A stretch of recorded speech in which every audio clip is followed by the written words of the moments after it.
So I finally got around to watching Book of Boba Fett, Episode 2. So the episode starts with Fennec Shand chasing down that last assassin, the Order of the Night Wind. She brings him to Jabba's palace, which is now, I guess, Baba's palace. They're sitting down there trying to talk to this guy, and he's not going to say anything. In fact, their droid is like, hey, these guys are legendary. They fear no man. You can torture him. He's not going to talk. So Fennec Shand, she's not impressed. She says, I'm not impressed. It's just a big name. That's it. He says, okay, dude, since you won't talk to us, maybe you'll talk to the Rancor. She activates a button. He drops down into the floor through a little trap door. And there's a door there. The door where the Rancor comes in, that door is raising up. This guy gets scared, and he tells him that the mayor, Mark Shiaz, I don't know how you pronounce that, he's the one who hired them. So they go to see the mayor. Now, when they get there, the people there are giving them disrespect. Like, oh, dude, you're not on a schedule, blah, blah, blah. They're not paying this guy, they're not paying Boba Fett and his warriors any respect whatsoever, okay? So the mayor's aide comes out and tells him, hey, I'm sorry. Unfortunately, the mayor's tied up. He's busy. He went someplace else. They push past this dude. The mayor's there with a bunch of his guards.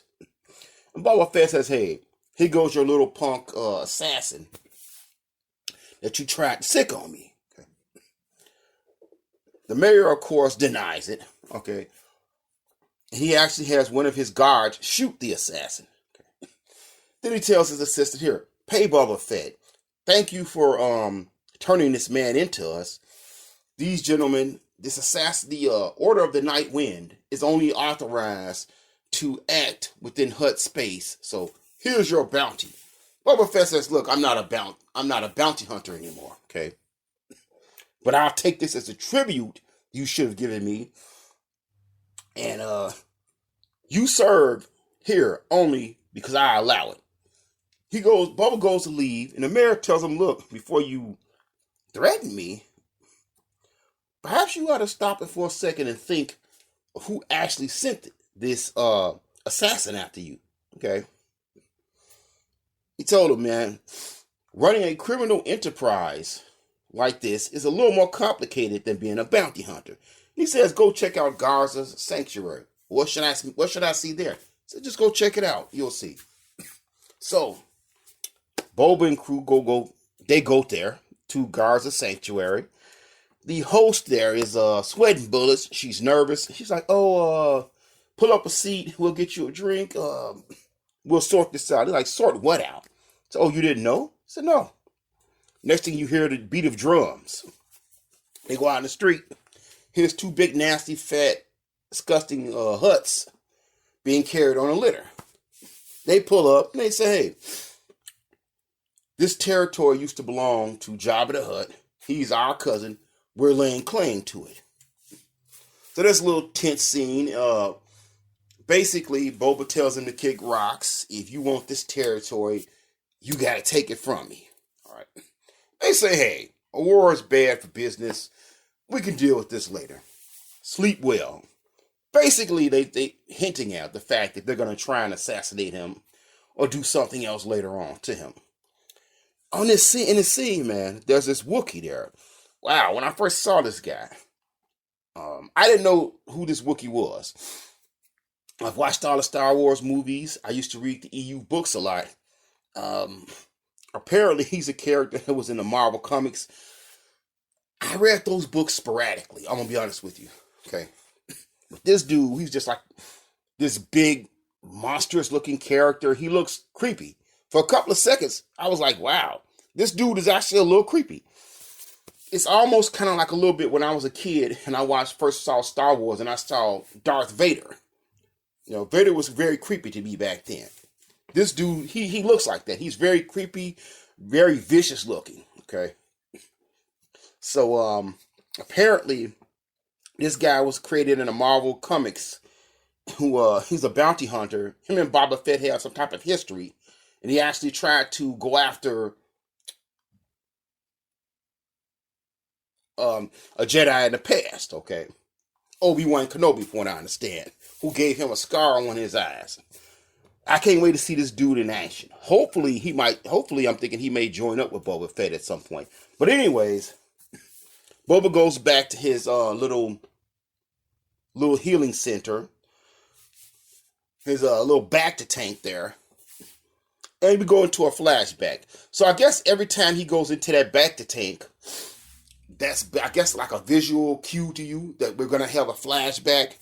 That this next scene that you're gonna see is gonna be a flashback. Now Boba must be messed up pretty bad because he's constantly in this tank.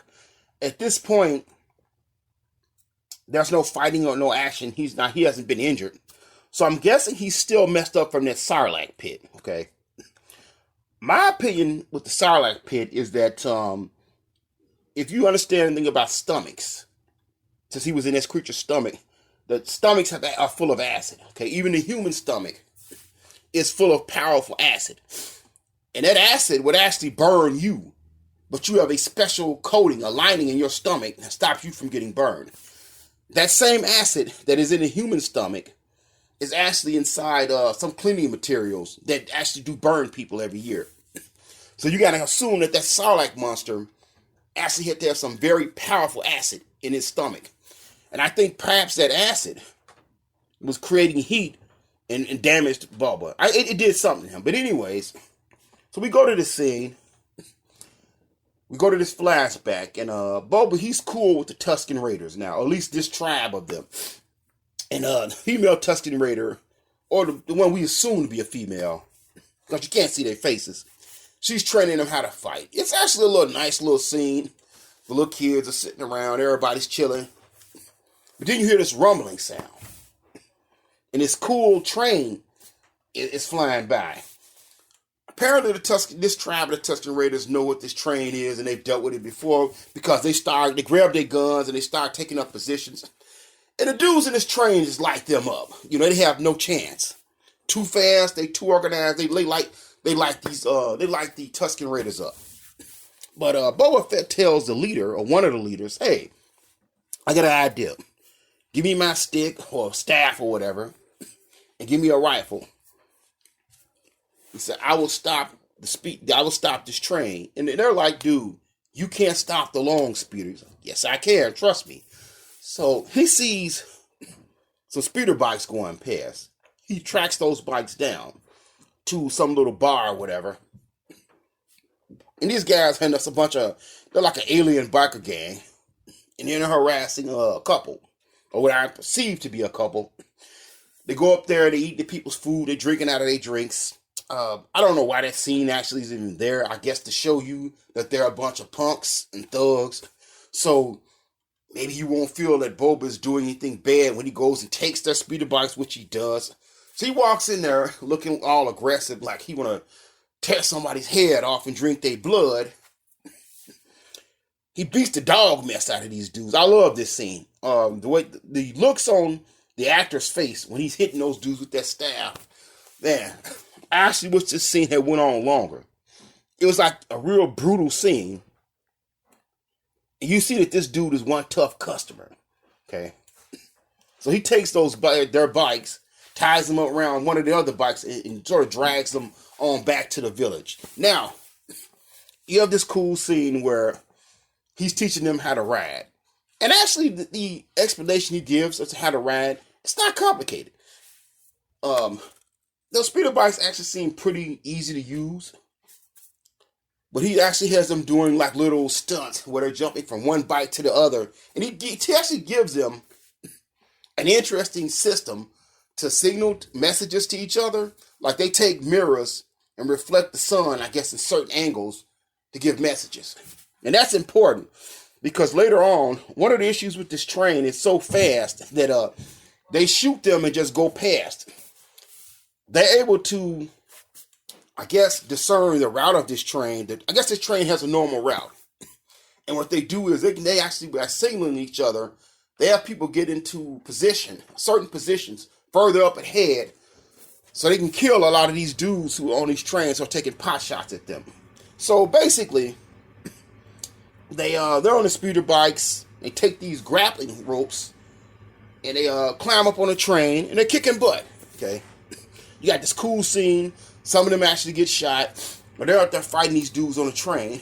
The female member of their group, she's actually had the best part of this scene. Actually, she actually jumps through one of the windows and she's beating up dudes in the train. And there's these hatches on top of the train that they're actually, these guys that get coming up out these hatches shooting at them. You just see dudes getting pulled down. It actually was a funny scene. I actually enjoyed this scene. Okay, she probably had the most interesting fights out of all the Tusken Raiders, at least in this scene. Boba was good too.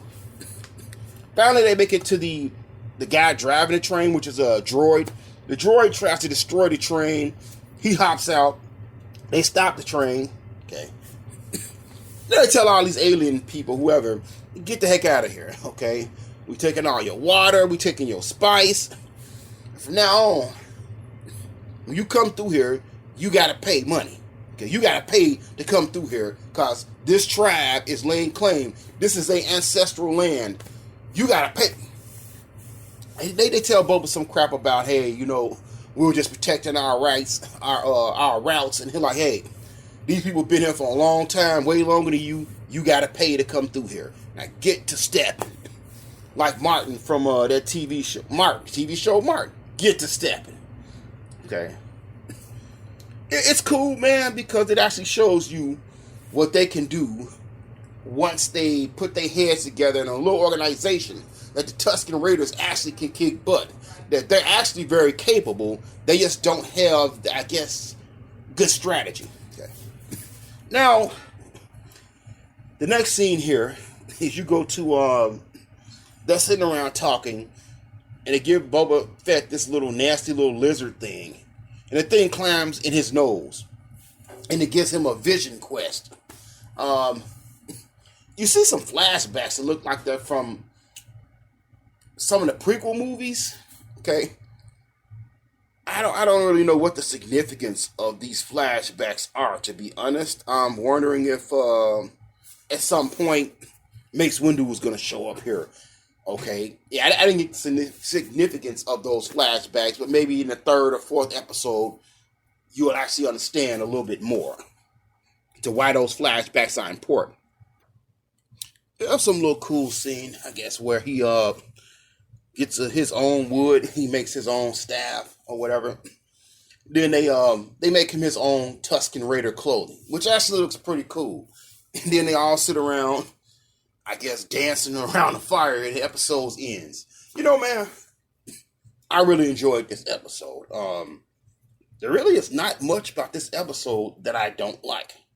There's only one problem with this episode. I notice in the flashback scenes in the desert, whenever it's nighttime, those scenes look really bad in terms of CGI. I don't know what it is.